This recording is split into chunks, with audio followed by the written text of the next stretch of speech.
राम राम कोडेस। मुझे उम्मीद है आप सब बहुत अच्छे होंगे और हमारे प्लेसमेंट प्रिपरेशन सीरीज के साथ अच्छे से ग्रो कर रहे होंगे। आज का जो हमारा क्वेश्चन है ना, वो अगेन बहुत ही अच्छा है और क्यू का स्टैंडर्ड क्वेश्चन है, और सिर्फ क्यू का ही नहीं, बहुत ही जब हम आगे बढ़ेंगे, ग्राफ वगैरह पढ़ेंगे, ट्री वगैरह पढ़ेंगे, तो उसमें भी हम क्यू का ये पार्ट इस्तेमाल कर रहे होंगे। और चलिए बिना किसी देरी के एक्सप्लेनेशन पे चलते हैं, कोड क्वेश्चन एक्सप्लेनेशन पे। हमारे साथ हमारे दोस्त प्रशांत जुड़ चुके हैं। राम राम कोडर्स। तो ये क्वेश्चन सबसे पहले मैं आपको दिखा दूं कितना फेमस है।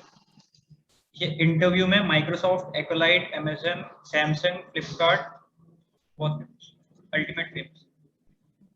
तो ये हमें क्या है ना, एक ग्रिड दिया हुआ है, M into N grid दिया हुआ है, जिसमें हमें ऑरेंजेस रखे हुए हैं।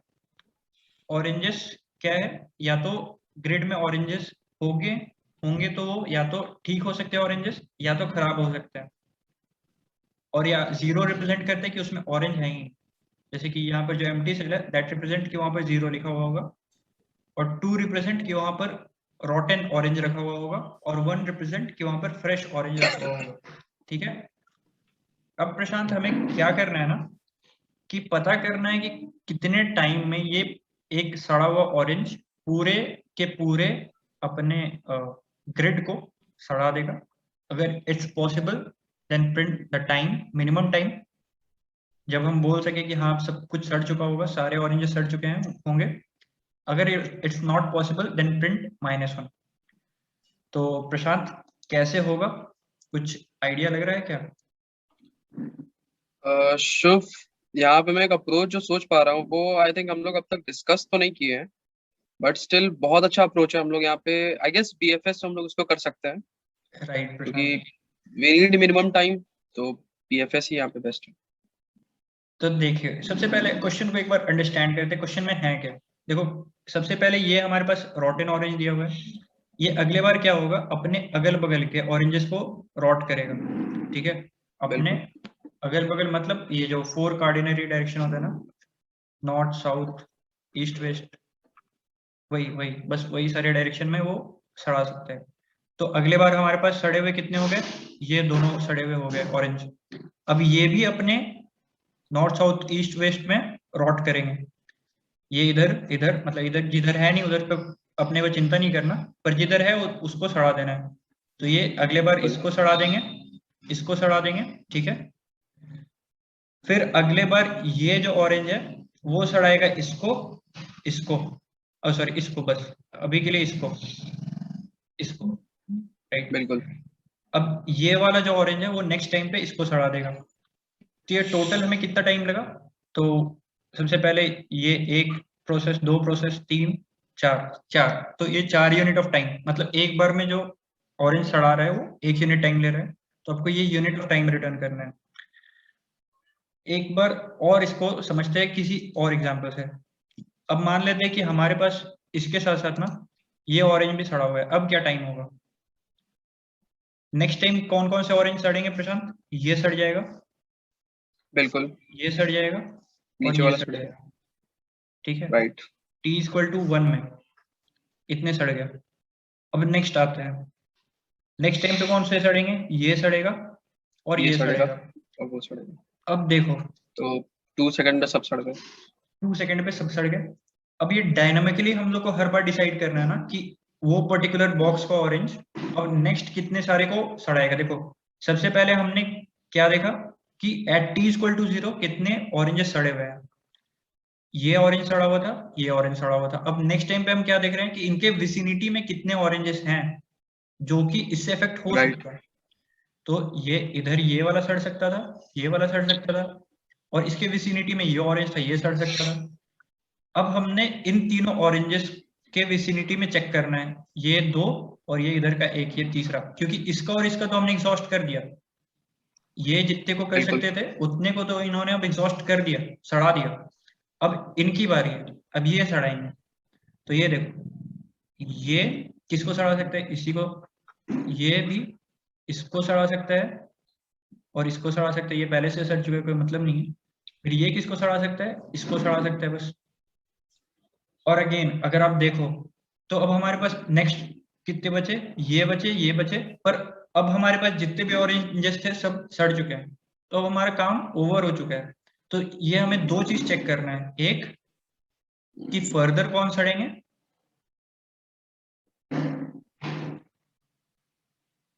और नेक्स्ट दूसरा कौन सा चीज चेक करना है कि सभी सड़ चुके हैं क्या। तो इसको करने के लिए ना जो मोस्ट ऑप्टिमम डेटा स्ट्रक्चर है वो क्यू डेटा स्ट्रक्चर है। अब क्यों क्यू डेटा स्ट्रक्चर इसके लिए बेस्ट है, इसके लिए आपको मैं कोड से ही थोड़ा वॉक थ्रू करवाता हूँ। जीएफजी का कोड थोड़ा ज्यादा अच्छा था, लीड कोड पे भी ऑलमोस्ट सिमिलर है पर थोड़ा सा कॉम्प्लिकेट किया है, तो उससे कुछ घबराना नहीं है। सबसे पहले हम क्या करेंगे ना, ग्रिड में ट्रैवर्स करेंगे। देखो सबसे पहले हम ग्रिड में ट्रैवर्स करेंगे और क्या करेंगे कि एक रॉटन क्यू हमने स्टोर कर लिया है। रॉटन क्यू क्या करेगा, जितने भी ऑरेंजेस रॉटन है उनका कोऑर्डिनेट को स्टोर करेगा। ठीक है, बिल्कुल। जैसे कि हम इस वाले एग्जांपल में आ जाए तो सबसे पहले 0,0 ही स्टोर होगा और कोई भी स्टोर होगा नहीं। ठीक है, और और एक और चीज हमें क्या पता करना था कि सभी ऑरेंजेस सड़ गए कि नहीं, तो उसके लिए हमें सभी ऑरेंजेस का काउंट पता होना चाहिए। ठीक है, जैसे इसमें अगर हमारे पास कितने ऑरेंजेस हैं, 9 - 2 7 ऑरेंजेस है। अगर 7 ऑरेंजेस अब तक सड़ चुके हैं, इसका मतलब है कि अब हमें कुछ और सर्च नहीं करना है विद इन, अब हमें फर्दर बीएफएस नहीं कॉल करना है। तो इसके लिए हम स्टोर करेंगे क्या, टोटल नंबर ऑफ ऑरेंजेस। तो यहाँ पर टोट वाले जो वेरिएबल है उसमें हमने स्टोर किया है कि टोटल कितने ऑरेंजेस हैं, इरिस्पेक्टिव वो सड़ा हुआ है कि नहीं उससे हमें मतलब नहीं, टोटल कितने ऑरेंजेस हैं।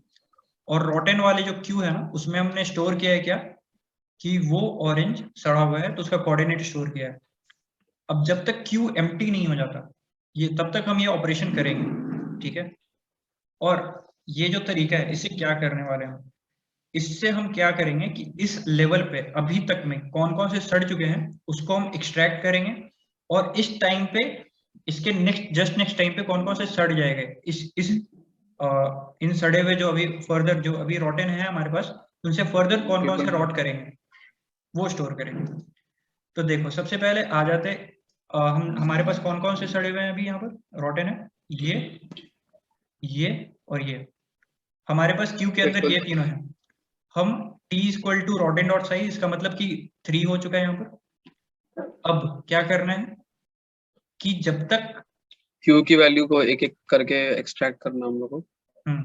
क्यू की वैल्यू को एक एक करके एक्सट्रैक्ट करना, और एक रॉट हमने वेरिएबल स्टोर किया हुआ है जिससे कितने रॉट हो चुके हैं उसका काउंट हम करेंगे। जब रॉटन इक्वल टू टोटल हो जाएगा इसका मतलब है कि हमारा सारा रॉट हो चुका है, और अगर ऐसा नहीं होगा rotten is not equal to total number of oranges, इसका मतलब कि हम सभी ऑरेंजेस को रॉट नहीं कर सकते, in that case we have to return -1। ठीक है, अब बस वही करना है, हम एक एक को एक्सट्रैक्ट करेंगे। जैसे सबसे पहले मान लेते हैं ये वाला कोऑर्डिनेट खुला।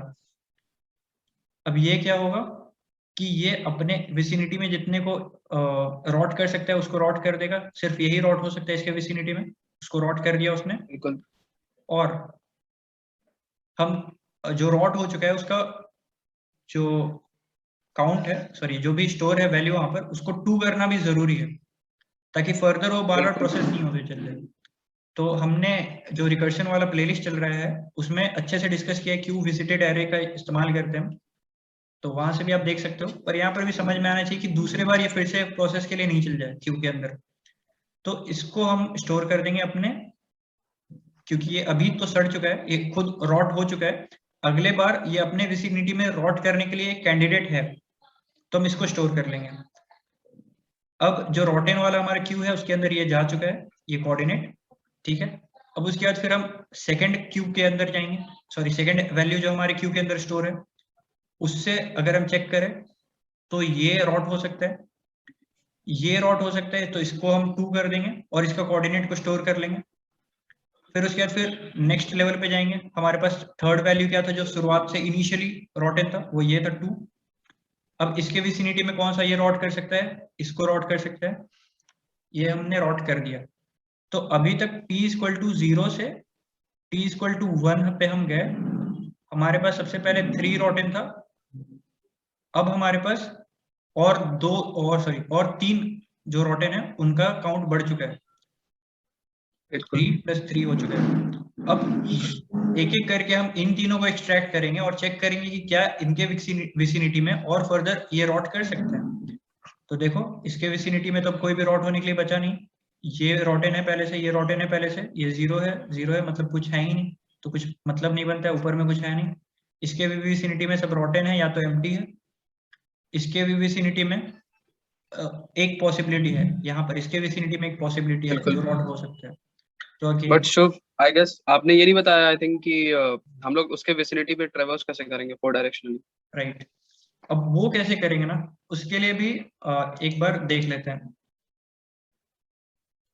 कोड। यहाँ पर मैंने क्या किया ना, एक कार्डिनल डायरेक्शन डिफाइन किया। अब देखो लेफ्ट जाना है हमें, किसी भी एक्स वाई पे हम हैं कोऑर्डिनेट्स पे, हमें उससे लेफ्ट जाना है प्रशांत, लेफ्ट। राइट। तो उसके लिए हम क्या करेंगे, x-1 -1 और y को एज इट इज छोड़ेंगे, y0 ये हो गया लेफ्ट। राइट जाना है तो उसके लिए हम क्या करेंगे प्रशांत, x+1 x और plus y one as it is. Y as it is. ऊपर जाना है तो क्या करेंगे प्रशांत, x को as it is x as it is y+1 -1 ना, ऊपर जाना है। सॉरी यस -1 और और नीचे डाउन जाना जाना है है तो तो क्या, y x plus और 1 y plus one. And x as it is. ठीक है, तो अब जो पेयर सब बन रहे हैं आप एक बार देखो तो क्या पेयर बन रहा है, left down, left right up down का, 0 1 -1 0 0 1 0 -1, यही 4 पेयर बन रहा है ना। बिल्कुल कोई ऑर्डर बिल्कुल। मैटर नहीं करता है, किसी भी ऑर्डर में आप करो उससे कोई मतलब नहीं है। ठीक है, राइट। अब हम इसी एरे का यूज करके चारों डायरेक्शन में ट्रेवर्स करेंगे। देखो ये क्या किया हमने, सबसे पहले for int i equal to 0 to i less than 4, मतलब ये जो 4 डायरेक्शन है हमने सेट किया है। अब उसमें हम ट्रेवर्स करेंगे x प्लस ए आई से, x को हम अपडेट करेंगे, y प्लस बी ऑफ आई से हम y को अपडेट करेंगे। देखो a और b को हमने पहले से यहाँ पर डिफाइन कर दिया है, अब इससे ये अपडेट होगा x और y में, और ये चारों डायरेक्शन में अपडेट होगा। अब चारों डायरेक्शन में अपडेट हो चुका है, चारों जो पॉसिबल है, उसके बाद हमें चेक करना है कि कहीं हम ये मैट्रिक्स से ही तो बाहर नहीं चले गए। तो ये जो चारों बिल्कुल कंडीशन है ना, वो वेरीफाई करेंगे, वो इंश्योर करेंगे कि हम मैट्रिक्स के अंदर ही हैं, और मैट्रिक्स के अंदर हैं, ठीक है, जो कोऑर्डिनेट, और वो 1 है मतलब वो अभी तक फ्रेश ऑरेंज है हमारे पास बचा हुआ, इसका मतलब कि अगले स्टेप में हम इसको रॉट कर सकते हैं। ठीक है, तो हम उसको रॉट करेंगे, लेकिन अगर वो 1 नहीं है, इसका मतलब वो 2 है। 1 नहीं है तो हमारे पास क्या क्या पॉसिबिलिटी है, 1 हो सकता है, 0 हो सकता है, या 2 हो सकता है। 0 तो 1 हो राइट। नहीं है, इसका मतलब वो 0 है, एम्प्टी है, तो कुछ करना ही नहीं है। 2 है मतलब ऑलरेडी रॉटन है, उस केस में भी हमें कुछ नहीं करना है, तो इन दैट केस विल कंटिन्यू। अगर ऐसा नहीं है, इसका मतलब कि हमारे पास जो ऑरेंज है, जो कोऑर्डिनेट है न्यू एक्स कोऑर्डिनेट और न्यू वाई कोऑर्डिनेट, उस पे जो ऑरेंज है वो अभी तक रॉटन नहीं हुआ है। ठीक है, तो वी विल उसको हम रॉट कर देंगे, रॉट से सिग्निफाई करके हम 2 से उसको रॉट कर देंगे, और अपने क्यू के अंदर इसको, इस कोऑर्डिनेट को पुश कर देंगे, ताकि ये फर्दर जब हम रॉट करने के लिए चेक करें कि हाँ इसके विसिनिटी में अब फर्दर कोई रॉट हो रहा है, तो वो चेक हो सके, इसके लिए हम इसके कोऑर्डिनेट्स को पुश कर देंगे। ठीक है, और अगर ऐसा करते करते हमारे पास टाइम जो है